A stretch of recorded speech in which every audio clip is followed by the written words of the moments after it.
Hello darling, and welcome back to Wonderland with another makeup tutorial in Wilderness. I'm sorry, this is going to be a little bit of a different voiceover as this footage is very dark and it was a hard time filming as it was a very dreary and wet day in Washington State.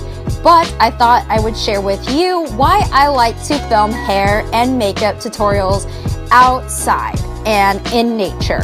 This is something that's very different than probably what you've ever seen as far as a beauty tutorial or hair tutorial on YouTube. And I personally have always been a major advocate of getting outside and putting my worries aside and going out in nature because it's a very reflective and a humbling experience and outlet for myself.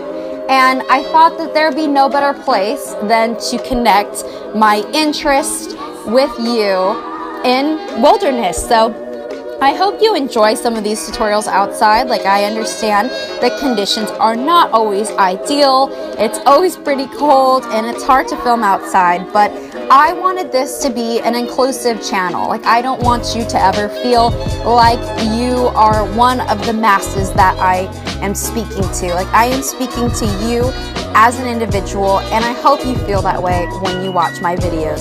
Thank you so much for watching, and I'll see you next time in Wonderland.